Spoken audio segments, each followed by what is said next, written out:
Basically ये था कि यहाँ से हम यहाँ पर कैसे पहुँच गए, राइट। अब इसमें ना एक तो दिक्कत ये है कि मैंने यहाँ पर एक गलत चीज़ लिखी हुई है। दिस शुड हैव बीन, यहाँ पर एडिशनली यहाँ पर इससे पहले होना चाहिए था P2 माइनस ब्रैकेट में ही, और इधर भी होना चाहिए था P2 माइनस, क्योंकि सी द थिंग इज़ कि इसके जब हम मतलब मैं थोड़ा सा भूल गई थी इस चीज़ को कि क्या कर रहे हैं हम एग्जैक्टली।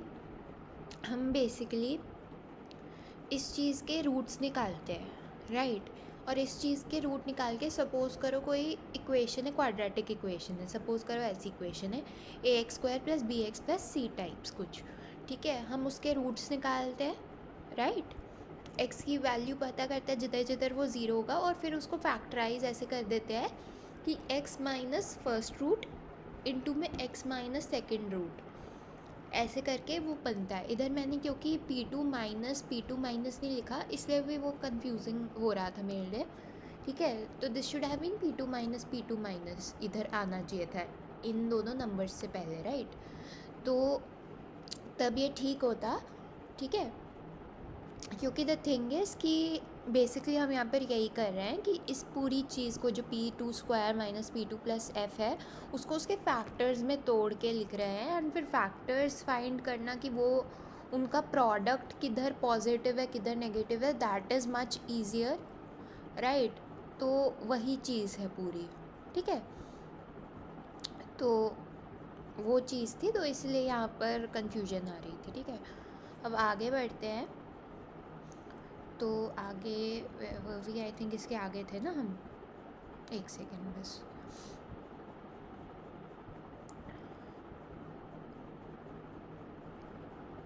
हाँ, अब ये हमें बेसिकली पता चल गया कि आपको जो है इससे हल्का सा कम प्राइस चार्ज कर लोगे तो अगर आप बंडल नहीं भी बेचते, अगर आप नॉर्मल सिंगल इंडिविजुअल गुड्स बेचते हो, still you can debtor entry. ये पता चला हमें इससे, ठीक है। अब आगे क्या कहा है इन्होंने कि अब आगे इन्होंने एक और अप्रोच बताई है जो कि बहुत ही मतलब मुझे पर्सनली बहुत ज़्यादा प्रेफरेबल नहीं लगी। मतलब इन्होंने कहा कि ये जो कैलकुलस है इसकी बजाय हम एक सिंपलर अप्रोच लगाएंगे, बट मुझे पर्सनली वो अप्रोच उतनी सिंपल नहीं लगी, ठीक है। बट मैं बता देती हूँ कि क्या किया है एग्जैक्टली इन्होंने, क्योंकि इफ़ इन केस सर उससे सिमिलर कुछ दे दे तो just in case, right. Equation 8.5 can be use to identify, equation 8.5 देख लेते हैं पहले कौन सी है, ये है, ठीक है। तो इक्वेशन 8.5 से हम आइडेंटिफाई कर सकते हैं for a range of product to prices the entry cost पर consumer above which entry is unprofitable and so is deterred, ठीक है। बेसिकली बोल रहा है कि इक्वेशन 8.5 से हम पता कर सकते हैं कि प्रोडक्ट टू के प्राइसेस की क्या रेंज रहेगी, और उस मतलब उनकी क्या क्या प्रोडक्ट टू के प्राइसेस के अलग अलग कौन सी वैल्यूज़ पे जो एंट्री कॉस्ट है। मतलब ये ना समझने में थोड़ा सा टफ़ लग रहा होगा, एंड ये समझने में टफ़ इसलिए है क्योंकि ये थोड़ा सा अजीब भी है। मतलब इसका उल्टे वाली चीज़ ना उसके सेकंड पैराग्राफ में दी हुई है which is easier to understand, तो पहले वो समझ लेते हैं, ठीक है, क्योंकि वो लॉजिकली सेंस मेक कर रहा है। सपोज़ करो सी इधर वो क्या बोल रहा है, मतलब फर्स्ट वाले पैराग्राफ में सेइंग कि अगर तुम्हें प्रोडक्ट टू के प्राइजेस गिवन हो तो उससे तुम पता कर सकते हो कि अच्छा अगर प्रोडक्ट टू का ये प्राइस है तो किस एंट्री कॉस्ट पर अगर प्रोडक्ट टू का ये प्राइस होगा तो एंट्री अनप्रॉफिटेबल होगी। अभी समझना बड़ा मुश्किल है कि भाई ये क्या बोल रहा है, प्रोडक्ट टू के किस प्राइस, प्रोडक्ट टू के इस प्राइस पर क्या एंट्री कॉस्ट रहेगी तो अनप्रॉफिटेबल होगा। ये समझना इसलिए टफ़ है क्योंकि लॉजिकली हम उल्टे तरीके से चलते हैं। हम बोलते हैं कि एंट्री कॉस्ट ये है, एंट्री कॉस्ट हमें गिवन होती है ना। That is not something that we can control, what we can control as a firm is product two के प्राइजेस। तो हम बोलते हैं कि हमारे पास एंट्री कॉस्ट गिवन है और अब ये एंट्री कॉस्ट है तो प्रोडक्ट टू का क्या प्राइस सेट करें ताकि एंट्री डेटर हो सके। तो वो लॉजिकल सी चीज़ लगती है, ठीक है। बट इन्होंने इसको ऐसे बोल दिया है, बात सेम ही है, ठीक है। अब सपोज़ करो फॉर एग्ज़ाम्पल कि P2 है 0.4, ठीक है। अब 0.4 के हिसाब से इक्वेशन 8.5 जो प्रॉफिट ऑफ एंट्रेंट वाली इक्वेशन थी उसके हिसाब से एंट्रेंट जो है इसको अंडर कट करके प्रॉफिट ये अर्न करेगा। अब सी यहाँ पर अगेन वही सेम चीज़ आएगी, अंडर कट करेगा।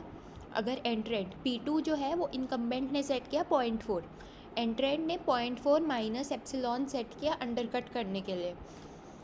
बट जब हम अपनी इक्वेशंस लिख रहे हैं तो हम उस माइनस एप्सिलॉन को कंसिडर नहीं कर रहे हैं, हम उसको राउंड ऑफ करके 0.4 ही लिख रहे हैं फॉर सिंप्लिसिटी, ठीक है। तो ये जो इक्वेशन थी 8.5, इसमें अगर तुम P2 की वैल्यू 0.4 डाल दो, ठीक है, और मतलब P2 की वैल्यू ही डाल दो बस 0.4, क्योंकि अप्रॉक्सीमेटली तुम P2 0.4 ही सेट कर रहे हो, एंट्रेंट भी है ना।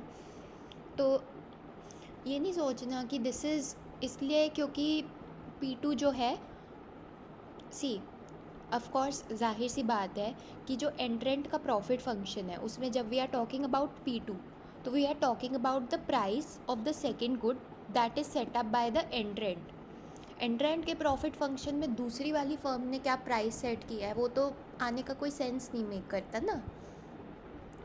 मेरा कितना फ़ायदा हुआ वो डिपेंड करता है मेरा कितना प्राइस है, मैंने कितना प्राइस सेट किया है। दूसरी वाली फर्म कितना प्राइस सेट कर रही है वो मेरे प्रॉफिट फंक्शन में तो आएगा नहीं। तो दिस P2 जो है ये मत सोचना कि इसको इक्वल टू 0.4 है यहाँ पर लिखा हुआ इसलिए 0.4 डाल रहे हैं, नहीं। आप जो P2 इक्वल टू 0.4 मीन्स कि इनकम्बेंट ने 0.4 चार्ज किया है, आप 0.4 माइनस एप्सिलॉन चार्ज कर रहे हो। बट क्योंकि हम अपनी लाइफ सिंपल रखने के लिए 0.4 माइनस एप्सिलॉन को इस बुक में 0.4 ही लिख दिया है फॉर सिंप्लिसिटी, ठीक है। इसको जब आप पुट करते हो अपने प्रॉफिट फंक्शन में तो what you get is 0.24 D minus F, ठीक है। अब हम देख रहे हैं कि अच्छा P2 0.4 है, ठीक है, तो किस F पर बेसिकली F की किस वैल्यू के लिए ये प्रॉफिट जो है वो नेगेटिव होगा, मतलब इन्होंने इस पैराग्राफ में यही बोला है, ठीक है। अगले पैराग्राफ में जब हम उसको प्रॉपर तरीके से पढ़ेंगे ना तो ये ज़्यादा बेटर क्लियर हो जाएगा। मीनिंग वही है कि मैंने जो बोला कि आप बेसिकली क्या करोगे कि आप बोलोगे, मतलब इसने बेसिकली ये कहा है कि कैलकुलस यूज़ करने के बजाय हम ये अप्रोच लगाएंगे कि अलग अलग फिक्स्ड कॉस्ट लेंगे, अलग अलग F की वैल्यूज़ लेंगे और फिर देखेंगे कि किस किस F की वैल्यू पर क्या क्या सेट करना जो है, क्या क्या इनकम्बेंट को P2 सेट करना चाहिए ताकि एंट्रेंट का प्रॉफिट नेगेटिव रहे, ठीक है। ये पूरी कहानी है। मुझे पर्सनली ये अप्रोच इसलिए नहीं पसंद क्योंकि एक तो आप कितने अलग अलग F कंसिडर कर लोगे भाई, है ना, वो चीज़ है। तो इसलिए ये उतना ज़्यादा अच्छी अप्रोच नहीं है, बट ठीक है जो है, ठीक है। तो वो चीज़ है। अब अगर इसको नेगेटिव करना है तो अगेन सिंपल है, इसको आप लेस देन 0 पुट करना, both sides divide by D कर दोगे तो you will get this result, ठीक है। F ग्रेटर देन और equal to 0.24, F greater than और इक्वल टू 0.24 पे एंट्री डेटर हो जाएगी, ठीक है। मतलब इक्वल टू का साइन यहाँ पर इसलिए लगाया क्योंकि इक्वल टू में क्या होगा, प्रॉफिट ज़ीरो हो जाएगा उसका एंट्रेंट का, और F अगर 0.24 से ग्रेटर देन है तो उसका प्रॉफिट विल बी नेगेटिव, ठीक है। तो वही बात है कि इसमें ना मतलब इस पूरे कॉन्सेप्ट में जो लिमिट है, जैसे कि अब यहाँ पर कन्फ्यूजन आ सकती है कि भाई ग्रेटर देन इक्वल टू क्यों लगाया, ग्रेटर देन लगा देता। तो इसमें थोड़ा बहुत वो चीज़ का हौच पौच है कि ग्रेटर देन इक्वल टू लगाना है, ग्रेटर देन लगाना है, वो उतना क्लैरिटी इस बुक ने नहीं प्रोवाइड किया है। इस कॉन्सेप्ट में थोड़ा बहुत 19-20 का रहता ही है, ठीक है। बट तुम्हें जो भी लिखना हो पेपर में just specify clearly.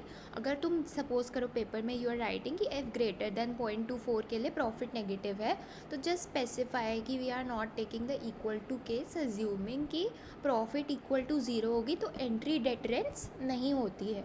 Profit equal to 0 में भी फर्म्स कैन एंटर, ठीक है, ऐसा लिख सकते हो।